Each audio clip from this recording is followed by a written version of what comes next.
Alors, bonjour à tous. Je m'appelle Lise Gauvin.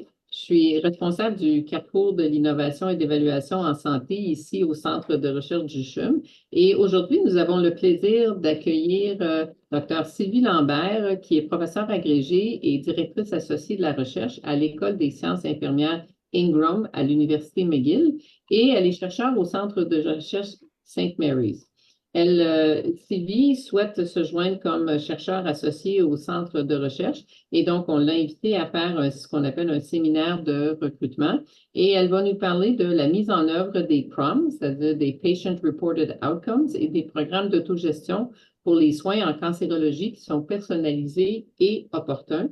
Elle a une présentation d'environ une trentaine de minutes, peut-être un petit peu plus, peut-être un petit peu moins. On n'est pas très regardant sur la durée. Et ensuite, nous aurons le plaisir d'avoir des échanges avec elle. Nous faisons l'enregistrement aussi de la présentation pour un visionnement en différé sur la page YouTube du CRCHUM.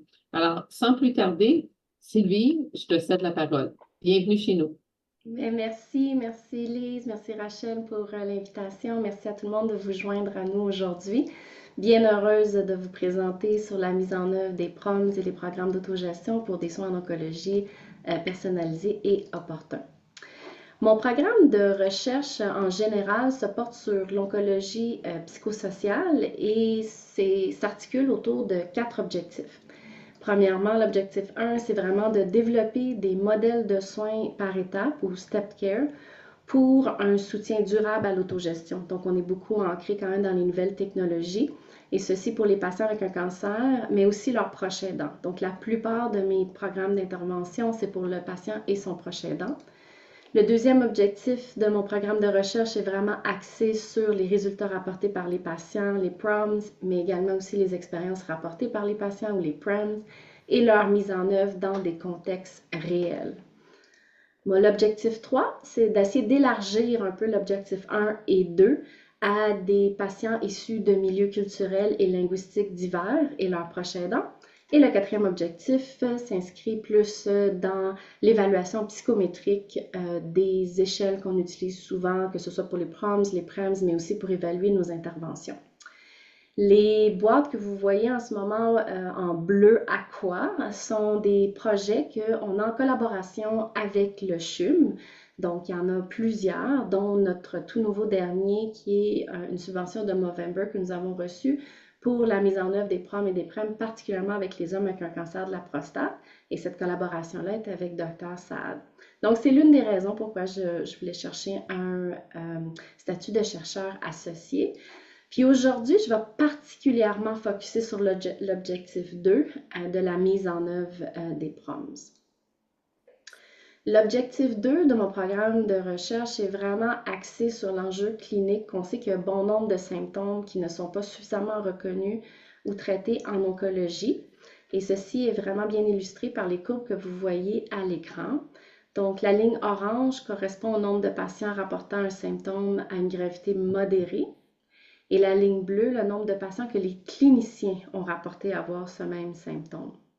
Et on peut faire 2 constats tout de suite quand on voit ces courbes-là, c'est que la ligne bleue est toujours sous celle qui est orange. Donc, les cliniciens en général sous-estiment les symptômes vécus par les patients. Il y a toutes sortes de raisons. Il y a certains symptômes que les patients ne sont pas confortables de dire ou de décrire.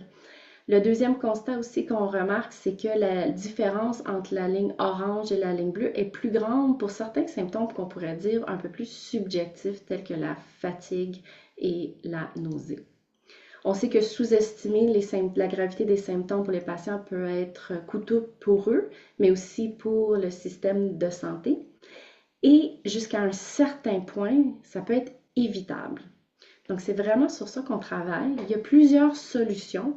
La solution sur laquelle nous, on est axé, c'est vraiment l'amélioration de la détection des symptômes par l'utilisation des résultats rapportés par les patients ou les PROMs, qui est une mesure basée sur un rapport provenant directement du patient. Les PROMs sont généralement des questionnaires validés sur la qualité de vie, les symptômes physiques ou psychologiques. Celui qui est le plus utilisé en oncologie au Québec, au Canada, mondialement, c'est l'échelle d'évaluation des symptômes d'Edmonton. C'est un mandat du PQC d'avoir sa mise en œuvre. Donc, nous, on est beaucoup basé sur cette échelle-là. Puis on essaie de voir dans nos différents modèles comment on peut améliorer cette échelle. Il y a vraiment plusieurs revues systématiques et méta-analyses qui corroborent que lorsqu'on fait la mise en œuvre des PROMs, ça l'aide à la communication entre le patient et son équipe. Ceci ensuite contribue à une plus grande satisfaction chez les patients. Ça facilite la discussion de symptômes qui sont les plus préoccupants pour les patients, donc ça gagne du temps. Ça l'aide à l'amélioration de la gestion des symptômes. Si ça l'aide à la gestion des symptômes, ça peut amener à une meilleure qualité de vie. Et plus récemment, et quelques études, donc on a moins d'études qui démontrent, mais on en a quand même plusieurs qui démontrent que l'utilisation des PROMs peut mener à une utilisation moindre des services de santé et ça peut lier à une augmentation de la survie. Donc, on sait que ça fonctionne, mais la mise en œuvre en contexte réel est beaucoup plus facile à se dire qu'à faire. On dit, ben, voyons, si on envoie juste un questionnaire, mais il faut penser quel questionnaire, comment qu'on l'envoie, qui va répondre. Donc, le patient répond, mais qui va reviser les résultats, quand, à quelle fréquence qu'on envoie les questionnaires. C'est vraiment un ballon entre demander trop souvent de remplir les questionnaires, versus que les patients ne les remplissent tout simplement pas ou que le contraire, on a toutes des notifications sur nos téléphones, mais si les cliniciens n'arrêtent pas de recevoir des notifications puis que ces notifications-là ne sont pas justes, bien, il y a une certaine fatigue par rapport aux alertes qui s'installent aussi. Puis ensuite, un des grands enjeux qu'on a souvent, mais si je demande des questions sur certains symptômes puis je n'ai pas les services disponibles, qu'est-ce qui arrive? Je ne devrais juste pas faire de PROMs. Donc, il y a quand même beaucoup de questions.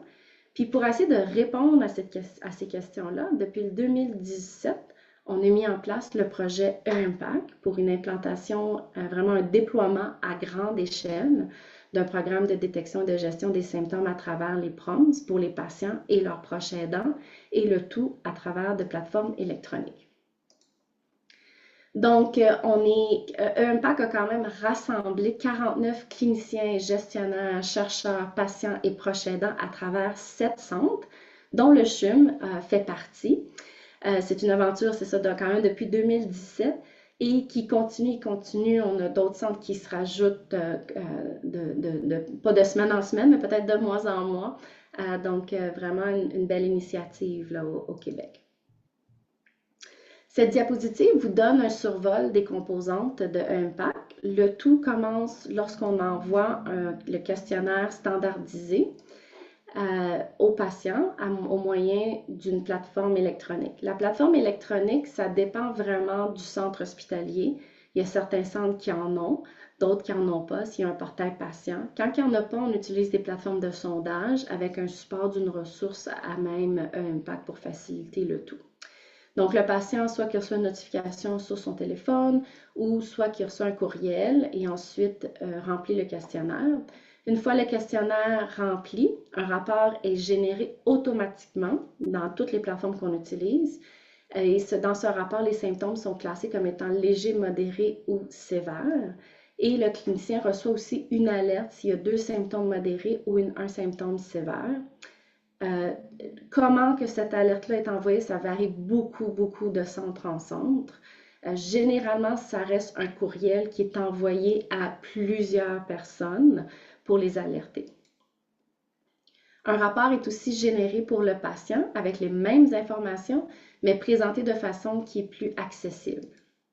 Et ensuite, les ressources d'autogestion sont mises à la disponibilité du patient aussi, puis personnalisées selon les résultats de son rapport. Donc, le patient reçoit un courriel qui dit « Selon vos résultats, voici vos symptômes modérés, voici vos symptômes sévères. S'il vous plaît, vous pouvez voir de l'information pour vous aider à gérer ces symptômes-là en attendant l'appel du clinicien, surtout s'il y a des symptômes sévères. » Et nos fiches ont été développées avec les cliniciens pour s'assurer que l'information qui sont contenues dans ces fiches-là sont compatibles avec les pratiques cliniques dans les différents centres. Et ensuite, le tout est logé dans le dossier médical électronique. Encore là, ça dépend là, des centres et qu'est-ce qui est disponible. Donc, les ressources d'autogestion que nous avons sont disponibles sur notre site web, que vous faites partie de EMPAC ou non, là, sont disponibles. Puis on a beaucoup de trafic sur ce site web, donc c'est clair que ça répond à un certain besoin en général aussi. Donc, l'impact sur la sévérité des symptômes de EMPAC, on est en train de l'évaluer avec un devis quasi-expérimental à groupe non équivalent. C'est préliminaire avec des néons parce qu'on est toujours en collecte et analyse de données. Là, on finit, c'est nos derniers mois. C'est une belle aventure de 7 ans qui se termine pour le projet principal.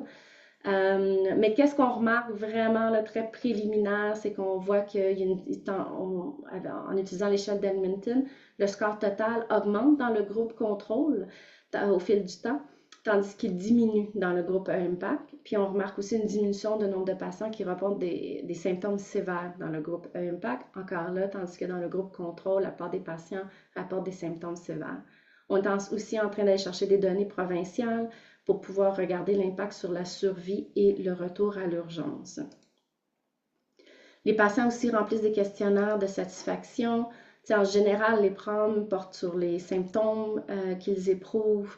Ils trouvent que ça ne prend pas trop de temps à compléter. Ils trouvent aussi qu'environ 55% des patients vont consulter leur rapport sommaire. Moi, je trouve que c'est quand même très, très bien parce que c'est fait de façon 100% autodidacte.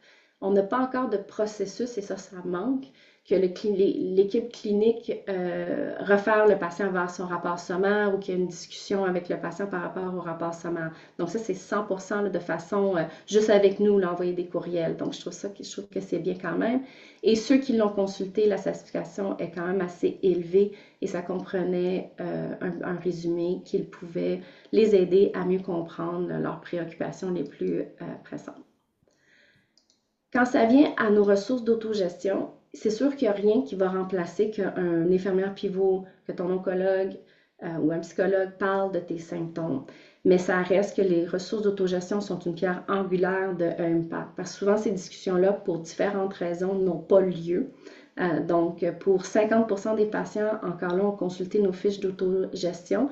Je trouve ça aussi très bon parce qu'encore là, c'est de façon très autodidacte. Donc, encore là, on travaille avec les équipes à savoir est-ce qu'ils peuvent donner un pamphlet, est-ce qu'on peut avoir des ressources d'autogestion en format papier disponibles dans les cliniques pour augmenter ce niveau-là.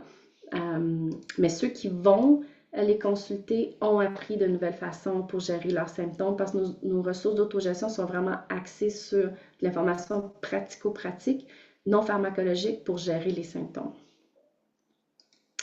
Les cliniciens aussi, on essaie d'avoir plus de cliniciens qui ont participé dans l'impact, de les interviewer, mais ceux qu'on les a interviewés, en général, la rétroaction est très positive.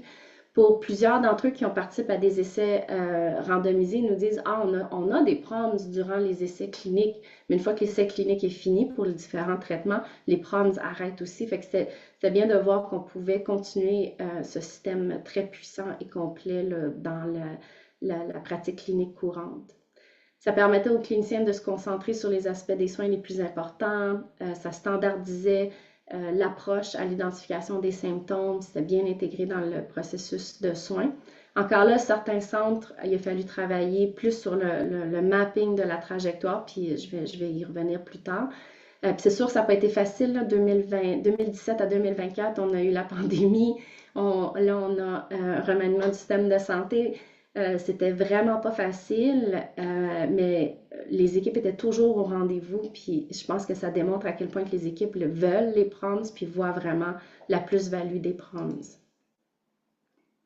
Donc, qu'est-ce qu'on essaie de faire avec Impact? C'est vraiment d'instaurer une culture de mesure, si on veut, en oncologie, qui est très en ligne avec les systèmes de santé apprenants, mais aussi le VBHC. Donc, vraiment mettre cette infrastructure-là en place dans les différents centres. Ce que je vous ai présenté, c'est le tronc commun de EMPAC, mais on a différents modules, dont un pour le cancer du poumon, post-traitement, cancer avancé, pour les proches aidants. Donc, eux rapportent leurs symptômes. On en a un pour essayer de voir comment les patients de différentes communautés culturelles peuvent remplir peut-être les PROMs, donc peut-être dans leur langue, mais le rapport sera en anglais. Fait qu'on essaie vraiment de voir comment ça serait, ou en français, tout dépendant des centres, donc comment on peut faciliter la communication pour ce sous-groupe de patients-là. et aussi un sous-module qu'on vient juste de finir sur l'immunothérapie, dont le CHUM a participé là, au développement de ce module. Et notre tout dernier, qui n'est pas encore rentré dans...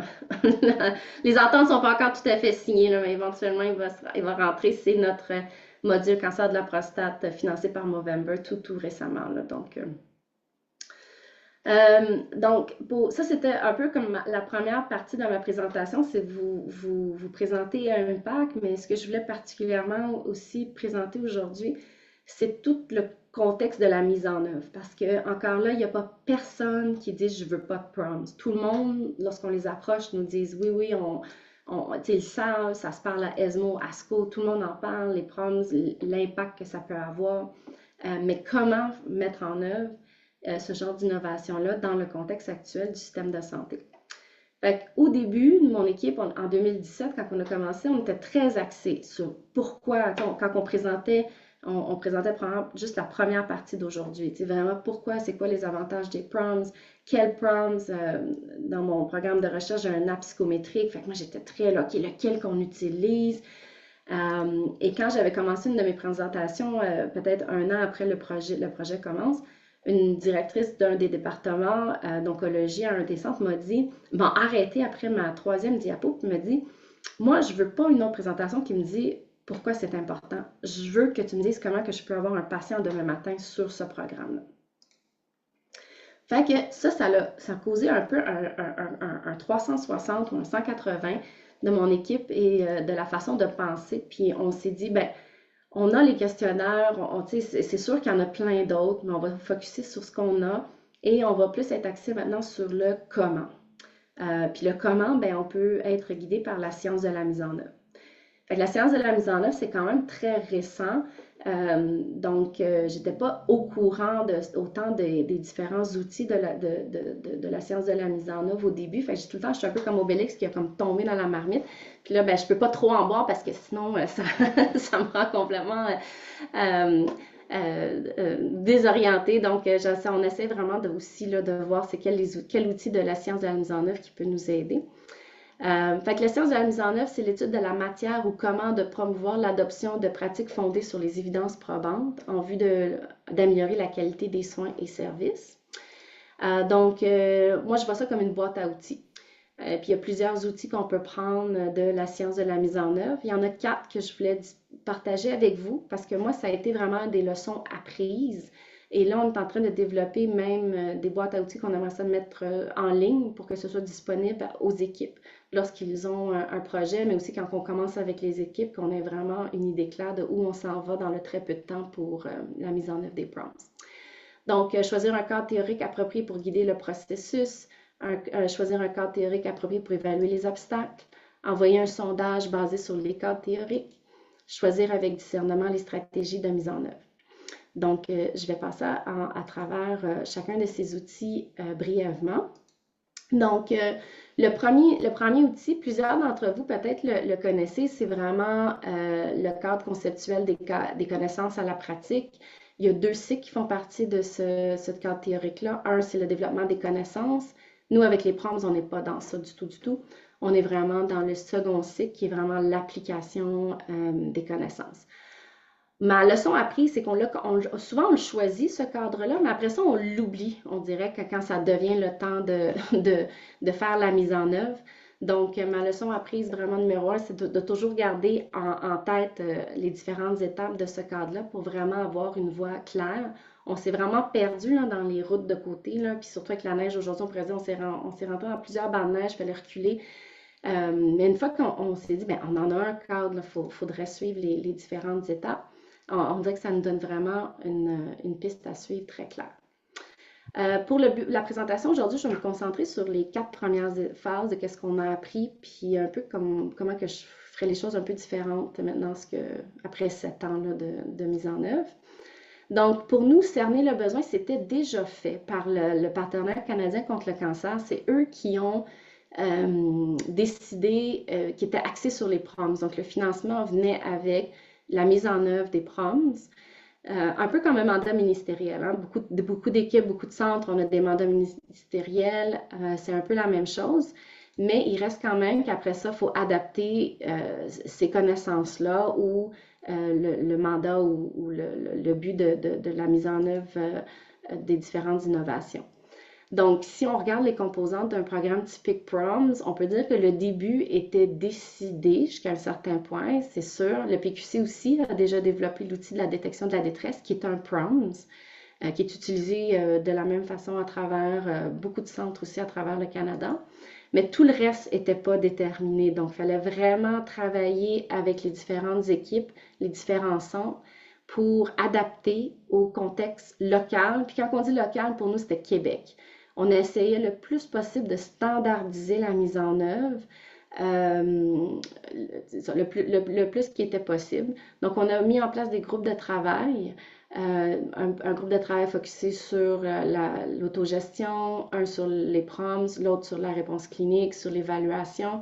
Et dans chaque groupe de travail, il y avait un représentant de chaque centre. Un des outils que j'ai découvert, que je recommande fortement pour n'importe qui fait de la mise en œuvre, c'est vraiment une schématisation du flux de travail qui inclut vraiment regarder les trajectoires. Donc, si on fait au CHUM, on faisait une mise en œuvre dans les femmes avec un cancer du sein. Fait que vraiment regarder c'est quoi le processus à partir du diagnostic au cours des traitements, les différentes phases. De la trajectoire. Ensuite, comment on veut intégrer les PROMS à travers cette trajectoire-là. Des fois, qu'est-ce qu'on se rendait compte, c'est qu'on disait « Ah, mais on fait déjà des PROMS comme, mais pas vraiment. » Fait que peut-être qu'est-ce qu'on pourrait faire, c'est remplacer ce processus-là par les PROMS. Fait que c'est pas en plus, parce que c'est souvent ça que les équipes nous disent. On peut pas faire plus. Fait qu'on dit, ben on veut pas faire plus, on veut juste voir si on peut faire différemment. Fait qu'au début, ça nous faisait trois rencontres d'une heure. C'était trop, là, avec les années. On fait ça 1 heure. On s'assoit avec les équipes. Souvent, on essaie d'utiliser des temps de réunion qui existent déjà. La plupart des équipes ont déjà des rencontres, que ce soit d'éducation, des ground rounds, ou qu'on peut présenter puis qu'on peut utiliser le plus possible. Une autre stratégie qu'on utilise, c'est donner un crédit de formation continue pour la plupart de nos rencontres. Donc ça l'aide. Mais ça, c'est un outil que moi, j'ai découvert à travers le temps. J'étais vraiment pas au courant, puis que je voulais partager avec vous. Ensuite, évaluer les obstacles. Bien, on a évalué les obstacles. On a donné à chaque champion un sondage qu'on avait développé par rapport à une expérience antérieure de collègues en Ontario. On avait quand même demandé quelques questions, telles que quels sont les avantages perçus des PROMS, quels défis avez-vous quand vous détectez les symptômes. Ça nous a aidés, ça nous a dit que plusieurs centres voulaient changer la façon, voulaient mettre à jour leur système de PROMS. Puis la plupart nous disaient que les patients ont besoin de plus de ressources pour les aider à l'autogestion de leurs symptômes et ça a identifié plusieurs barrières. Donc on se disait, ah, OK, bon, ben let's go, on est prêt à partir à la prochaine étape. Ça s'est fait lors d'une journée de lancement. Puis on s'est dit, OK, mais on va, là, la prochaine étape, ça dit de mettre en œuvre les stratégies de mise en œuvre. Parfait. On en avait plusieurs. Il y avait un financement, ça l'aide. On a nominé des champions par chaque centre. Ça aussi, on savait clairement qu'il fallait contacter. Puis comme vous pouvez voir à l'écran, on en avait plusieurs. On avait un coordinateur de site pour faciliter la mise en œuvre. Fait une ressource dédiée, centrale, à temps plein pour aider tout le monde à la mise en œuvre. Puis là, avec le temps, on se dit, il y en a qui fonctionnaient pas super bien. Puis plus que la mise en œuvre devenait populaire, plus qu'on s'est dit, oh, je sais pas, on utilise des mises en œuvre basées sur nos expériences antérieures. Puis souvent, tu sais, qu'est-ce qu'on dit, ça file comme ça aurait du bon sens, mais sans savoir s'il s'agissait des bonnes stratégies, étant donné nos barrières. Fait que là, on s'est dit, ouais, je pense qu'il faut retourner d'une étape. Puis ça, c'est mon deuxième outil que j'ai découvert à travers le temps aussi. Puis ça, c'est le cadre théorique pour évaluer les obstacles. Fait que moi, je l'ai découvert 2 ans après qu'on a commencé la mise en œuvre. Encore là, tu sais, si on regarde les dates de quand ces différents cadres-là ont été publiés, certains c'est 2015, 2016, on a commencé en 2017. Mais moi, ça m'a pris jusqu'en 2019-2020 pour les découvrir. Donc, le plus populaire, ou un des qui est le plus populaire, c'est le SFIR, le Consolidated Framework for Implementation Research. Moi, quand je l'ai découvert, je me suis dit, wow! C'est comme j'étais comme dans un groupe de support. J'étais comme, oui, c'est exactement ça qu'on vit. Fait que je l'aime beaucoup, beaucoup, ce cadre-là. Je continue à l'utiliser. Mais là, une fois qu'on a commencé à l'utiliser, ils ont un site web dédié au Sophia. On s'est rendu compte, ben, notre sondage basé sur les barrières n'était pas très complet. Donc, retourner à la case départ pour le sondage sur les barrières aussi. Puis après ça, qu'est-ce qu'on a fait? C'est que pour chaque barrière du Sophia, on a un item dans notre sondage pour que ce soit clair. On s'est basé sur d'autres sondages. Évidemment qu'il faut, avec le temps, évaluer la psychométrie de ce sondage-là. Mais l'idée, c'était plus une barrière, un item, une barrière, un item, parce que certains de ces sondages-là ont 70 items. Il n'y a pas un clinicien qui va compléter 70 items. Là, ça va au clinicien en général. Fait qu'on s'est maintenu à 48 items. Le Sophia a 48 items. Ben on s'est dit, ben, on va avoir maximum 48 items. La beauté de le faire comme ça, c'est que ensuite, quand j'envoie le sondage puis que je vois les réponses, je peux tout de suite aller voir ça correspond à quoi sur mon cadre théorique, puis voir où j'ai des forces puis où j'ai des faiblesses. Fait que quand je donne ce sondage-là, comme pour le programme Impact, je vois que les caractéristiques de l'intervention, c'est pas un problème en général. Puis c'est un peu ce que je vous disais tantôt. T'sais, en général, les gens disent, ben oui, c'est une bonne idée, oui, je veux le faire, puis c'est ça qu'on trouve dans le sondage. Qu'est-ce qui n'est pas clair, c'est quand ça vient au processus de la mise en œuvre. Donc, identifier les rôles, les tâches, les échéances, c'est ça qui n'était pas clair.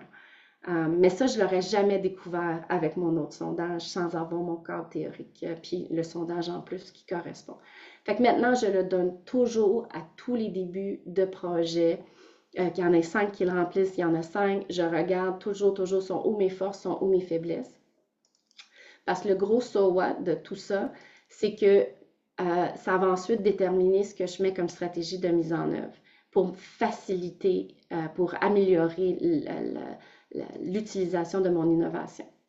Donc, encore là, je partage avec vous, il y a un code QR à l'écran. Encore là, c'est une grande découverte.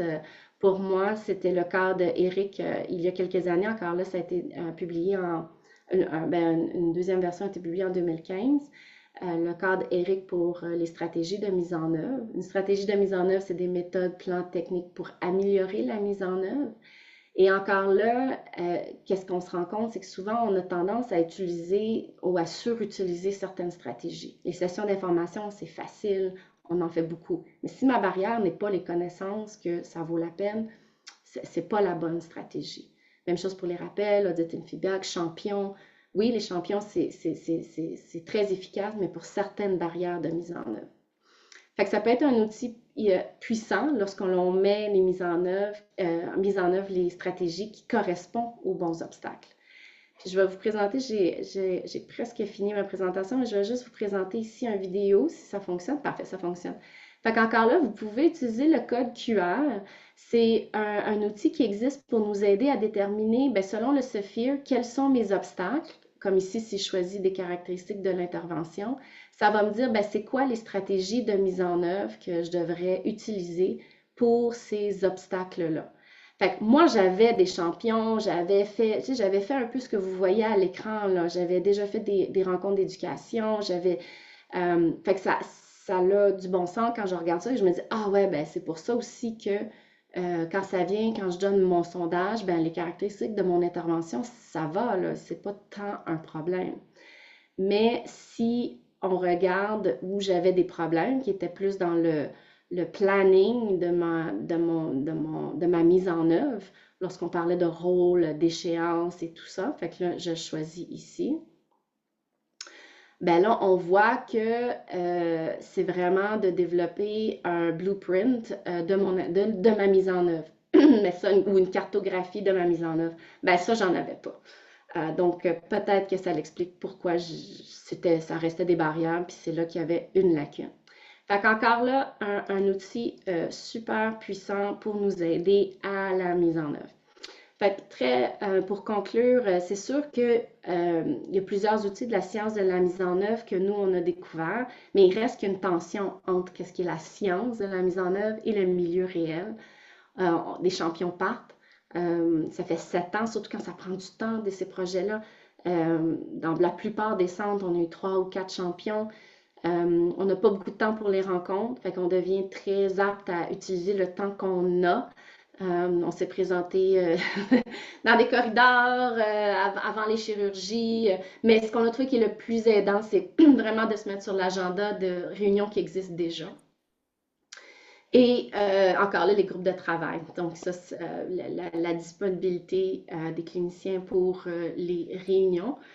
Donc, qu'est-ce que nous, on essaie d'utiliser vraiment comme stratégie? C'est un plan de communication à plusieurs volets. Donc, pas tout a besoin d'une réunion, mais comment qu'après ça, on peut prendre quand même des décisions sans avoir ces réunions-là. Donc, ça, c'est mes recommandations qui résument un peu la présentation d'aujourd'hui pour un projet de mise en œuvre réussi. On y travaille toujours, on apprend de les 7 dernières années. Là où on en est rendu, c'est que c'est bien beau que l'outil que je vous ai montré donne des suggestions de stratégies de mise en œuvre, mais le problème, c'est qu'ensuite, il n'y a pas vraiment en ce moment de place qu'on peut aller où ce que toutes les ressources sont disponibles. Donc, si on dit ben, un champion, ben moi, quand je demande à un centre, est-ce que vous pouvez nominer un champion? Tout le monde me dit oui, oui, oui. La prochaine chose qu'on me demande, ben, c'est quoi les caractéristiques que tu recherches d'un champion? Fait que c'est comme, ben, il y a beaucoup de littérature sur c'est quoi les bonnes caractéristiques, qu'est-ce que ça fait, c'est quoi les caractéristiques d'un bon champion.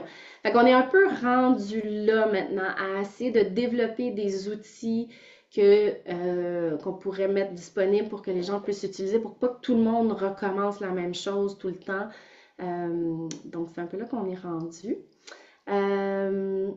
Les prochaines étapes pour nous, ben, déterminer quelles sont les meilleures stratégies de mise en œuvre pour les proms. Il n'y a pas beaucoup, ça fait longtemps qu'on essaie de faire des proms, ça fait plus de 20 ans avec la détection de la détresse qui a commencé en 2003, au début 2000. Donc, mais on ne sait pas beaucoup c'est quoi les meilleures stratégies de mise en œuvre, c'est plus récent. Donc, développer les stratégies de mise en œuvre, développer les outils qui vont avec, s'assurer qu'ils sont faisables, acceptables par les équipes, par les patients aussi. On espère peut-être développer une boîte à outils contenant tous les matériels nécessaires à l'utilisation des stratégies de mise en œuvre. Poursuivre notre mise en œuvre des proms auprès de certains groupes de patients. Donc, on va particulièrement focuser sur l'immunothérapie dans les prochains mois et les hommes avec un cancer de la prostate. Étendre la mise en œuvre des proms au-delà de l'oncologie, c'est un de mes grands souhaits. Et développer davantage notre modèle de soins par étapes ou notre step care, intégrer davantage l'autogestion, que ce soit autodidacte ou guidé en utilisant différents modèles, en utilisant des patients partenaires, par exemple. On a un projet au CHUM, justement, financé par le FRQS, où on utilise le service de bénévoles qui appellent, dire hey, est-ce que tu as regardé les ressources qui sont disponibles? Est-ce que tu as des questions? En restant toujours dans le non médical. Des fois, c'est juste ça que quelqu'un t'appelle que tu vas utiliser les ressources. Donc, on m'a demandé pour aujourd'hui aussi de partager spécifiquement des réussites en matière d'EDI. Donc, je pense qu'il y a quelques réussites qu'on a. On est vraiment dans un modèle toujours de co-construction. Avec Impact, on utilise toujours le modèle, la méthodologie Experience-Based Co-Design. Toujours, toujours. Fait que ça prend du temps. Des fois, les gens disent, hey, ça prend-tu vraiment 6, 8, 9 mois à développer un algorithme? Oui, parce que ça prend du temps de faire la co-construction. On va chercher des milieux, des fois sans dossier médical électronique, pas tous des milieux qui sont nécessairement à Montréal non plus ou dans des centres urbains universitaires. Donc ça, on essaye pour un accès le plus équitable aux proms. On essaie aussi de faire de la mise en œuvre dans des groupes de patients variés. Donc, c'est sûr que la technologie pose un enjeu pour certains sous-groupes de patients, mais on a une ressource centrale qui fait les suivis avec les patients puis qui essaie vraiment là, de contrer certaines de ces barrières-là. Et à chaque projet, on essaie d'augmenter le pourcentage de patients qu'on a dans certains groupes qui sont souvent sous-représentés. Donc, et aussi l'élaboration de notre modèle par soin par étape, on espère permet une prise en charge des besoins plus individuels ou personnalisés. On a reçu une subvention de la Société canadienne du cancer pour adapter Impact aux patients issus de milieux culturels et linguistiques. Donc ça, c'est maintenant on est en plein milieu de collecte de données, on fait des groupes de discussion avec des patients qui parlent ni l'anglais ni le français. C'est vraiment tout un enjeu pour nous, mais c'est vraiment quelque chose que les cliniciens sont vraiment heureux de voir. Puis on essaie de voir, ben, c'est ça, si les patients remplissent le prompt dans leur langue, ensuite le rapport est envoyé aux cliniciens en français ou en anglais. Fait qu'au moins, il y aura une identification des symptômes, parce qu'on sait qu'il y a plusieurs patients qui parlent ni anglais ni français, souffrent de symptômes qui ne peuvent pas communiquer encore plus que ceux qui peuvent le communiquer. Mais là, une fois que le rapport est en anglais ou en français, comment qu'on fait après ça pour les soins de suivi? Fait tout en train, en co-construction, essayer de tout décortiquer ces problèmes-là. On utilise évidemment des modèles d'analyse comparative pour sexe, genre et d'autres facteurs, tels que l'éducation, l'âge. Et on essaie le plus possible lorsqu'il y a des formations. Il y en a une justement que le CHM avait donnée il y a quelques semaines, des membres de mon équipe qui se sont présentés. Donc, on est tout le temps en amélioration continue. Ensuite, que feriez-vous pour aller plus loin dans la prise en compte de l'EDI dans votre recherche? Moi, c'est le recrutement. Vraiment, le formulaire de consentement reste un enjeu. Des gens qui ont de la difficulté à lire, d'éducation plus basse, vraiment, le formulaire de consentement même si on essaie de l'épurer le plus possible, il y a certains critères pour les comités d'éthique qu'il faut satisfaire. Mais ça, pour les patients, quand ils reçoivent 5, 6, 7 pages de formulaire de consentement, c'est vraiment un enjeu. Donc ça, c'est quelque chose qu'on essaie de travailler avec les comités d'éthique. Puis l'autre partie que j'essaie de travailler plus, puis on pourrait faire mieux, c'est à la diffusion ou à l'étape de la diffusion des résultats. Ça, je dois dire qu'on manque quand ça vient vraiment de co-construire certains messages avec nos différents publics cibles et aussi de continuer à évaluer et ajuster nos pratiques. Donc, merci énormément. Je suis ici tout seul, mais j'ai une énorme équipe à travers beaucoup de centres, comme je vous dis, incluant le CHUM et le département d'oncologie au CHUM. Là. Donc, un énorme merci à tous mes collaborateurs puis mon équipe.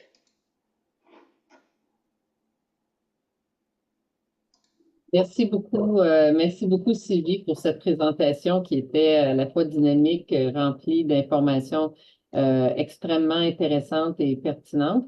Alors, on va passer, il nous reste à peu près une vingtaine de minutes pour poser des questions. Là, je vois beaucoup, les applaudissements fusent un peu partout, mais on va démarrer tout de suite avec des questions et je pense avoir vu Marie-Pascale qui avait une main levée, peut-être c'était la première, et là est en train d'applaudir.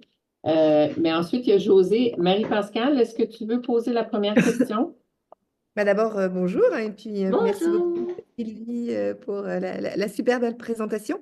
Non, c'était surtout pour féliciter, donc je vais laisser José, puis moi je poserai une question peut-être après. Merci Marie-Pascale. Excellent, merci Marie-Pascale. José? Allô José? Oui. Allô, allô. Ben, allô, Sylvie. Ben, toutes mes félicitations. C'était vraiment intéressant. Puis bravo pour, en tout cas, c'est tout un parcours du combattant, on va le dire comme ça. C'est tellement important pour les patients, en fait, qu'on reconnaisse leurs symptômes, puis qu'on les soutienne dans leur prise en charge. Vraiment, bravo d'avoir appliqué tout ce modèle. Et j'avais un petit questionnement parce que pour moi aussi, c'est un peu nouveau. Est-ce que le CEPHIR, là, en fait, j'ai vu que tu avais utilisé les 73 stratégies d'Éric, puis est-ce que le CEPHIR est déjà comme est-ce que c'est vous qui avez fait cette intégration-là entre les obstacles et les stratégies d'Éric ou c'est déjà fait? CEPHIR puis les stratégies d'Éric, c'est déjà fait avec les 9 dimensions? Oui, Okay. c'est déjà fait, exactement. Mais tu sais, c'est fait avec consensus d'experts. Fait que l'outil que j'ai montré avec le code QR, c'est basé sur un consensus d'experts pour savoir quelle stratégie va avec quelle barrière. Fait qu'il reste tout le côté d'évaluation, d'identification puis d'efficacité de ces stratégies de mise en œuvre là, qui reste vraiment là, un gap là, dans la littérature. Là. Mais non, c'est pas mon outil à moi. Là, ça a été développé. Là, ça a été, oui. Ben, une petite affaire. Donc là, il vous reste toute la mise en fait que les gens des milieux utilisent ces stratégies-là. Donc là, ça, c'était un autre défi. En tout cas, c'est vraiment Puis là, vous pensez de faire des outils pour amener les gens à utiliser des stratégies, il me semble, Ouais. Ouais. Oui, c'est mais c'est pour ça que non. Mais oui, mais tu sais, c'est 7 ans quand même qu'on les a développées, ces choses-là, veux pas. Tu sais, si c'est dans un courriel que quand on m'a demandé, un gestionnaire m'a demandé, ben c'est quoi les caractéristiques d'un bon champion, j'ai mis ça dans un courriel. Là, ce que je veux faire, c'est, puis j'ai quand même un beau support aussi au CIUSODIM de la DAI, maintenant qu'on appelle la direction des infirmières universitaires, donc parce qu'ils voient la même chose, qu'à chaque fois qu'il y a une innovation, qu'à chaque fois qu'il y a une mise en œuvre, tout le monde recommence le même processus ou ils font rien puis que l'innovation, au final, ça fonctionne pas, right? Donc, fait que c'est vraiment, fait que j'ai quelqu'un qui nous aide, là, tu sais, j'ai une ressource quand même qui nous aide. Mais là, c'est consolidé. Fait que le sondage qu'on a développé, là, ben, il peut être utilisé par n'importe qui, là. C'est vraiment un item. Puis, tu sais, la même chose, on a mis comme en parenthèse le nom de l'innovation. Fait que tu remplaces identification des proms ou par l'autre innovation. Fait que c'est ça que là, on est comme rendu, puis c'est sûr qu'il va falloir le tester et tout et tout. Fait que pour l'instant, c'est une barrière, un item, là.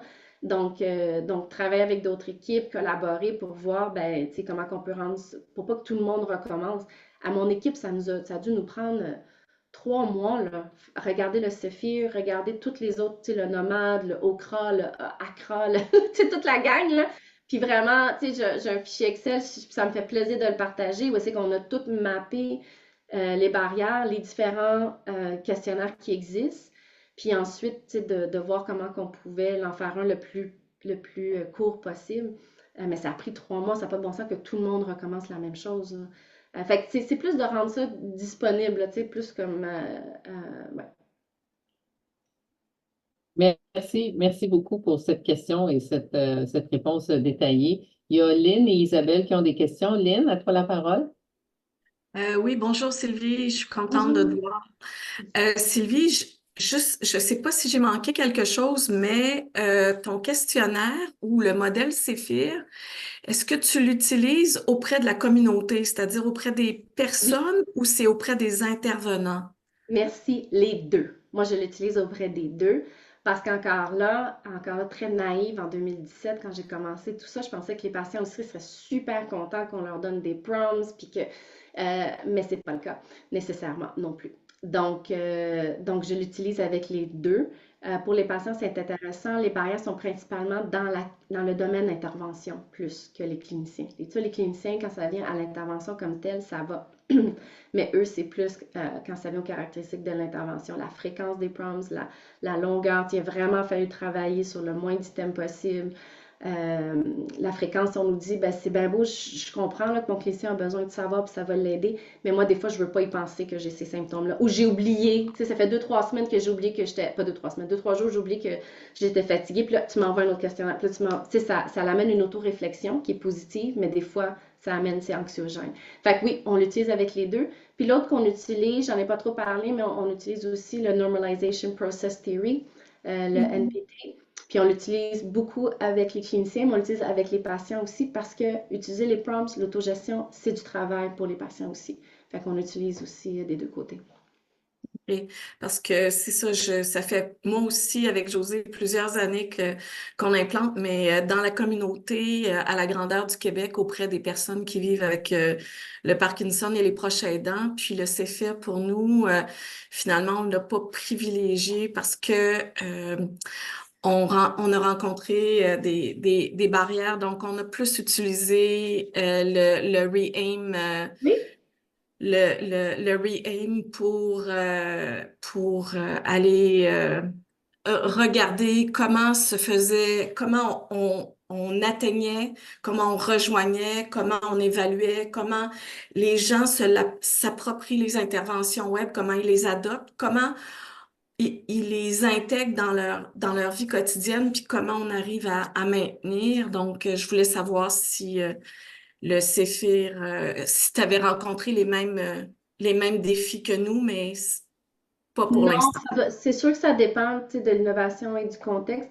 Le REAIM, des fois, je l'utilise plus comme cadre d'évaluation, mais j'utilise beaucoup Proctor comme cadre d'évaluation plus que le REAIM, là. Mais, OK. mais non, mais pas pour l'instant.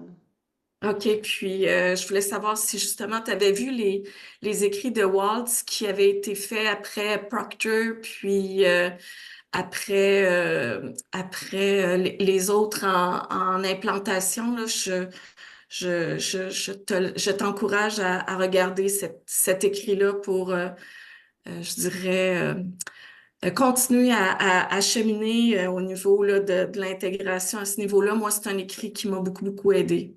Ah, mais merci Lynn, si tu pouvais le mettre dans le clavardage, ça serait bien apprécié. Oui, tout à fait. Merci Lynn, toujours un plaisir.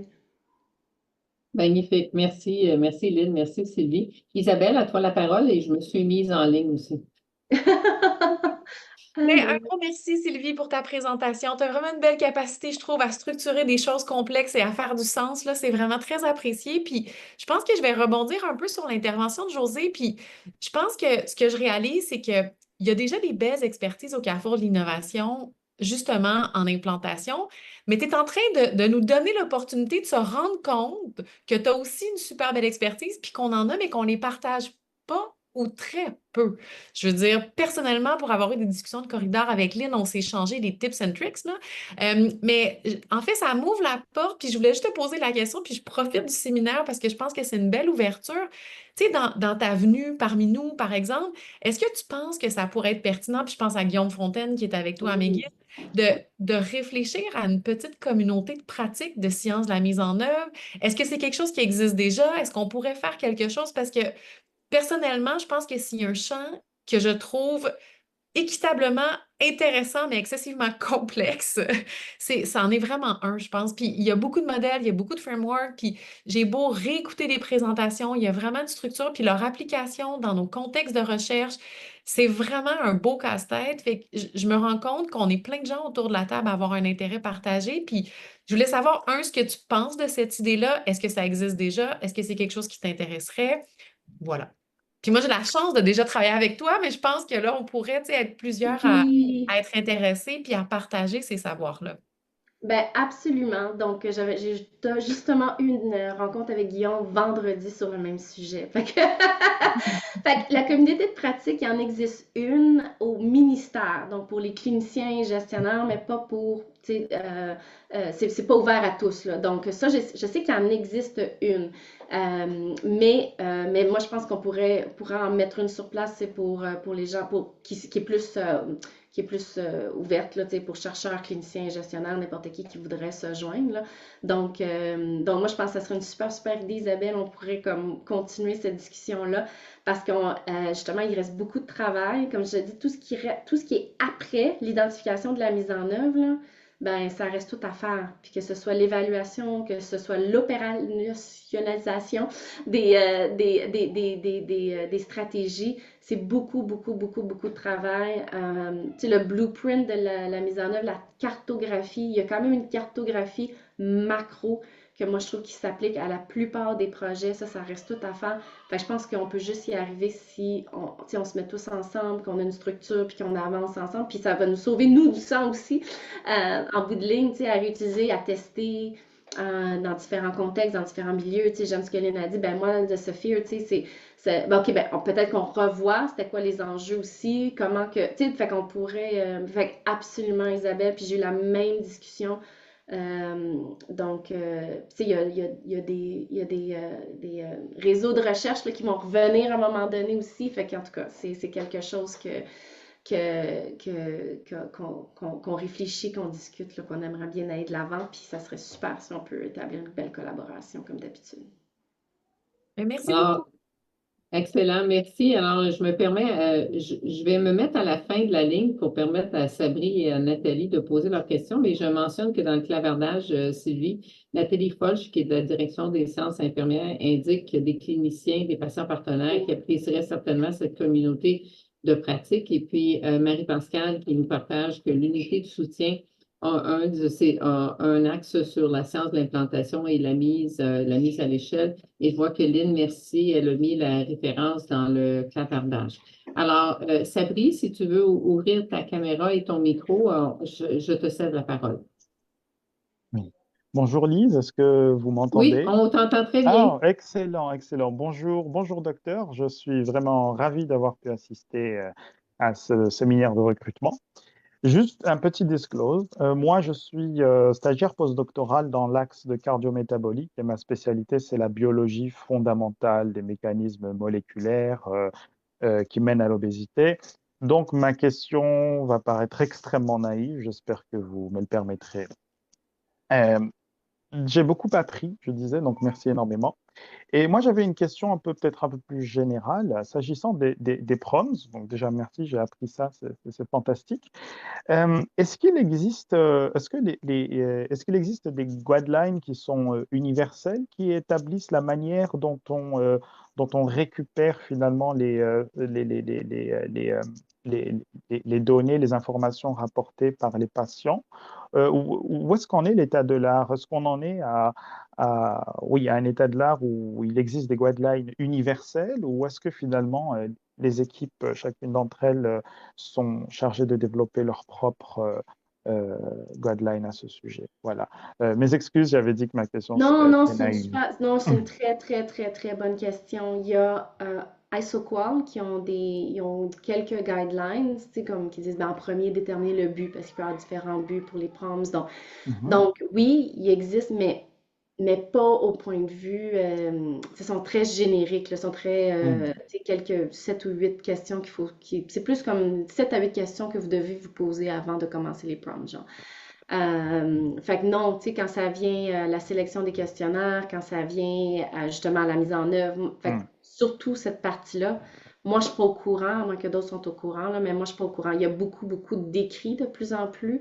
Fait que c'est vraiment d'aller chercher qu'est-ce qui existe dans la littérature.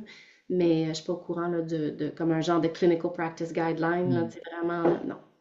C'est une très bonne question, Sabri.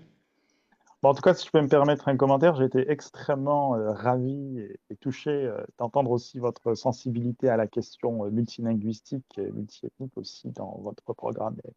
C'est absolument fantastique et merci d'avoir partagé avec nous la possibilité de pouvoir assister à ce séminaire. C'est fantastique qu'au CHUM on puisse embrasser plusieurs axes à la fois. Très formateur. Merci beaucoup, vraiment. Et bonne chance. Merci. Vraiment contente d'être ici. Merci. Merci beaucoup, Sabri, pour cette question qui était tout à fait pertinente et ta participation. On est ravis de t'accueillir et d'autres collègues également. Donc, Nathalie, je te cède maintenant la parole. Vas-y. Bonjour, Nathalie Ouimet. On se connaît, Sylvie. On a travaillé ensemble. Et depuis qu'on a travaillé ensemble, les proms m'intéressent beaucoup. Je trouve que c'est, pour une fois, réellement un patient-centric design, là. C'est vraiment une belle incarnation de ce qu'on dit depuis des années, que le soin sera centré sur le patient. Je pense qu'on le dit plus qu'on le fait. Je l'ai mentionné peut-être avant que je passe ma question, le Centre d'innovation et santé de précision. Donc, c'est l'équipe que j'encadre ici au CHUM. Notre mission, c'est d'accompagner l'implantation d'innovation en milieu réel de soins. Donc, tu sais, tout ce que tu nous parles pour la science de l'implémentation, on le vit au quotidien. Donc, si jamais une communauté de pratique se met en place, nous serions très heureux d'y participer. Ça serait fort utile, en effet. Donc, je l'ai mentionné un peu au début, on est en train de développer au CHUM une stratégie pour l'implantation des approches de santé de précision dans les processus de soins. Donc, c'est très central, finalement, à la discussion d'aujourd'hui. Puis, ça a été suggéré par des groupes en psychiatrie, si on pouvait, dans notre façon de personnaliser les soins, dans le fond, la santé de précision, depuis toujours, les soins sont personnalisés. La différence, c'est qu'aujourd'hui, on a accès à beaucoup plus de données de masse pour arriver à une personnalisation d'un autre niveau. Donc, la stratégie du CHUM se fonde notamment sur le regroupement de données multi-omiques, là, donc les génomiques, les protéomiques ou whatever. Il y aura des données d'imagerie, donc c'est une des forces importantes au CHUM. Puis aussi les données transmises transmises indépendamment par les patients qui ciblent notamment les proms. Donc, à ta connaissance, est-ce que tu as déjà lu quelque chose, prom et santé personnalisée? Santé de précision, est-ce que les gens ont déjà rapporté que l'utilisation justement de l'évaluation des patients sur leurs symptômes pouvait être inclus dans un algorithme général pour arriver à mieux ajuster un traitement ou un programme de prévention, etc. là. Ben, Nathalie, vous êtes le centre d'innovation, fait que c'est là que c'est vraiment une innovation. Donc, on a soumis à la Société canadienne du cancer un projet pan-canadien qui était très similaire à ça, parce que c'est là qu'on est rendu. Malheureusement, on n'a pas été financé, puis on va resoumettre.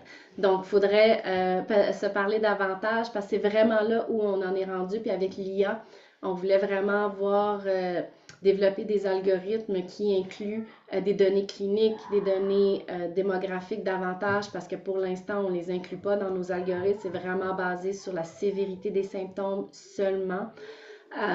Donc, c'est là qu'on est rendu. Puis, fait que, en tout cas, c'est ça m'intéresserait de poursuivre la conversation parce que c'est vraiment là où l'innovation est quand ça vient à développer des algorithmes. Les enfants ont soutenu jusqu'à 2 minutes, mais comme plusieurs d'entre eux, je les entends dans le corridor, là, ça s'approche, guys. Oui, mais merci Sylvie. En effet, il nous reste seulement 2 minutes, puis je vais juste te lancer la question, probablement juste pour réflexion.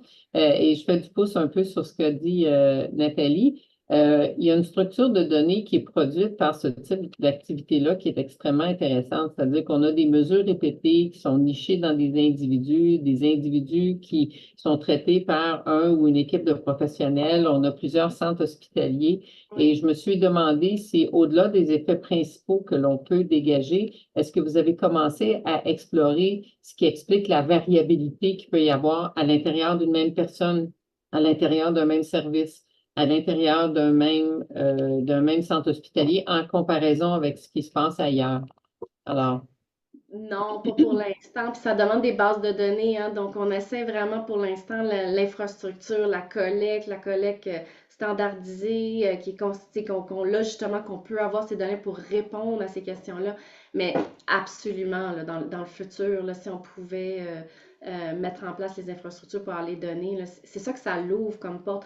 Puis justement, je fais partie d'une des équipes Provem là, qui a reçu une des subventions du FRCS avec Alice Dragomir, qui est la PI avec Dr. Aprikian. Puis hier encore là, on s'est rencontrés, puis c'est ça qu'on va essayer de faire, entre autres, de mettre en place l'infrastructure pour qu'il y ait des proms. Mais là, c'est pas qu'il y ait une rétroaction en temps réel nécessairement tout le temps, parce que c'est ça qui est aussi très, très, très compliqué à la mise en œuvre.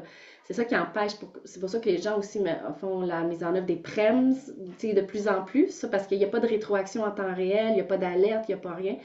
Fait que là, on peut peut-être commencer au moins d'avoir des proms réguliers à travers la trajectoire de soins, qu'il n'y ait pas nécessairement une rétroaction en temps réel, mais pour moi qu'on peut développer ce genre de base de données-là. Excellent, merci.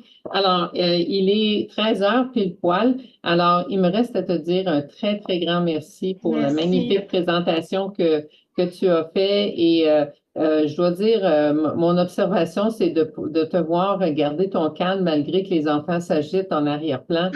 C'est assez impressionnant. Alors, merci et à très bientôt. Merci à tous d'avoir été présents. Merci. Au plaisir. Au revoir. Bye.